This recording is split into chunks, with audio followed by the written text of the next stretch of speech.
આપણે ધોરણ 6 અંગ્રેજી ગ્રામરમાં સિંગ્યુલર અને પ્લુરલ વિશે શીખીશું. સિંગ્યુલર એટલે એકવચન અને પ્લુરલ એટલે બહુવચન.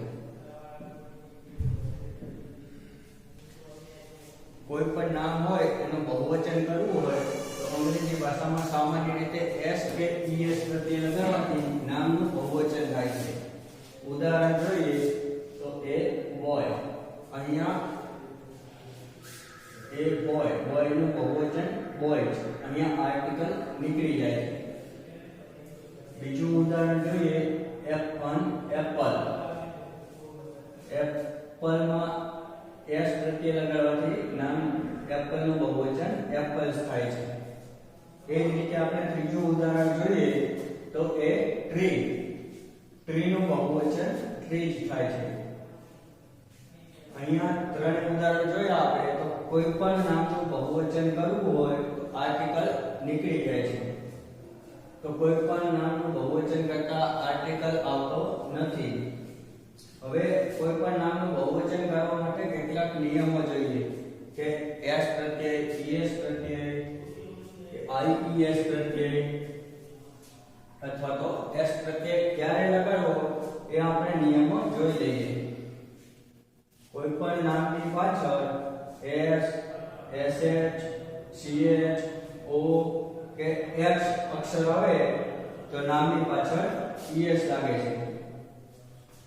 હવે આમાં જોયું આપણે કે s પ્રત્યય લગાડવાથી બહુવચન થાય છે. તો કેટલાક સ્પેલિંગ એવા હોય છે નામ કે તેની પાછળ es પ્રત્યય ક્યારે લાગે તો કે ઉદાહરણ જોઈએ અ બસ, અહીંયા પાછળ s આવેલો છે તો s સ્પેલિંગ નામની પાછળ s હોય તો s ની પાછળ es લગાડવાથી નામનું બહુવચન વસિત થાય છે.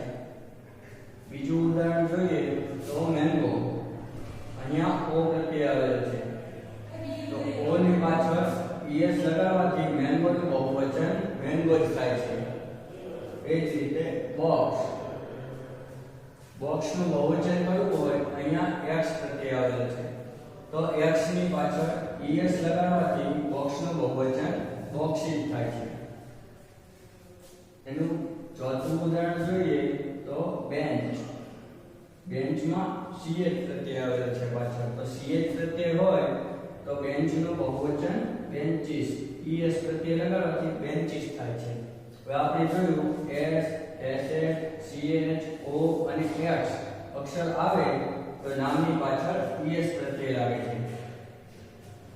એ જ રીતે બીજો નિયમ જોઈએ તો કોઈ પણ નામની પાછળ y હોય અને y ની પહેલા વ્યંજન હોય તો નામની પાછળ y ને દૂર કરી ies પ્રત્યય મુકાય છે. હવે કોઈ પણ નામની પાછળ y આવેલો હોય અને y હોય અને એનું બહુવચન કરવું હોય તો ies પ્રત્યય લાગે છે. અહીંયા fly, અહીંયા y પ્રત્યય આવેલો છે, એની પહેલા l વ્યંજન છે તો fly નું બહુવચન કરવું હોય તો y ને દૂર કરી ies પ્રત્યય લાગે એટલે flight, fly નું બહુવચન flight.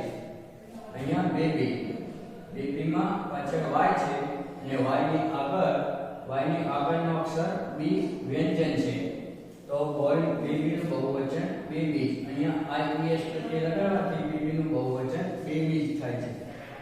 એ રીતે સ્ટોરી, સ્ટોરીમાં y અને y ની આગળ r વ્યંજન આવેલા છે તો સ્ટોરી નું બહુવચન કરવું હોય તો y ને દૂર કરી is પ્રત્યય લાગે છે તો સ્ટોરી નું બહુવચન સ્ટોરીઝ. એ જ રીતે કોઈ પણ નામની પાછળ જો y હોય પણ y ની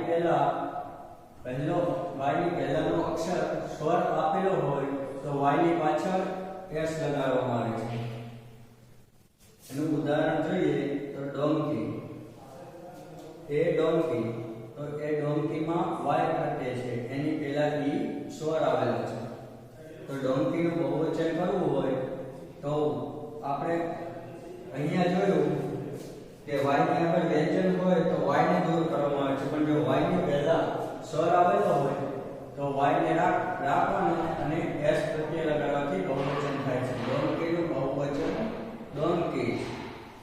એ જ રીતે boy, અહીંયા પણ y આવેલો છે. y ની આગળ ઓ સ્વર છે.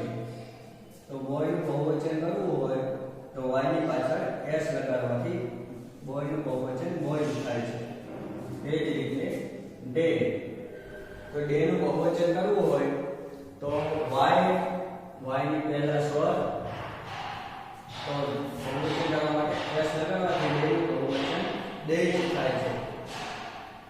હવે આપણે y ના નિયમ જોયા. હવે f કે f કોઈ પણ નામની પાછળ f કે f હોય તો f કે f ને દૂર કરી vs પ્રત્યય લગાડવામાં આવે છે. ઉદાહરણ જોઈએ તો એ book, અહીંયા f ની આગળ અહીંયા f આવેલો છે. f કે f હોય તો f કે f ને દૂર કરવામાં આવે છે. f ને દૂર કરી vs પ્રત્યય લગાડવામાં આવે છે. તો book નું બહુવચન books. અહીંયા wife, અહીંયા f આવેલો છે તો f ને દૂર કરી vs લગાડવામાં આવે છે. તો wife નું બહુવચન wives. પછી knife, અહીંયા પણ f પ્રત્યય આવેલો છે તો f ને દૂર કરી vs લગાડવામાં આવે છે. હવે knife, knife નું બહુવચન knives. હવે આપણે કેટલાક આ નિયમો જોયા. હવે એના સિવાયના કેટલાક અનિયમિત રૂપો હોય છે, એટલે કે જેનું બહુવચન આ નિયમો પ્રમાણે આવતું નથી. તો man, તો men, man. ox, તો oxen. એ woman, તો અહીંયા man નું man, તો એ રીતે woman નું woman, men. પછી fish, એ fish, તો અહીંયા fish નું બહુવચન fish જ રહેશે. એ mouse, તો mouse નું બહુવચન mice, mice. પછી child, તો child નું બહુવચન થશે children. હવે આપણે કેટલાક નિયમો જોયા કે s, c, sh, ch, o કે x અક્ષર આવે તો નામની પાછળ es પ્રત્યય લગાડવાથી નામનું બહુવચન થાય છે. એ જ રીતે કોઈ પણ નામની પાછળ y હોય અને y ની પહેલા વ્યંજન હોય તો y ને કાઢી is પ્રત્યય મુકાય છે. પણ એ જ રીતે જો y હોય અને y ની પહેલા સ્વર હોય તો y ને રાખવાનો અને y ની પાછળ s પ્રત્યય લગાડવામાં આવે છે. એ જ રીતે f કે f, કોઈ પણ નામની પાછળ f કે f હોય તો f કે f ને દૂર કરી એની જગ્યાએ vs લગાડવામાં આવે છે.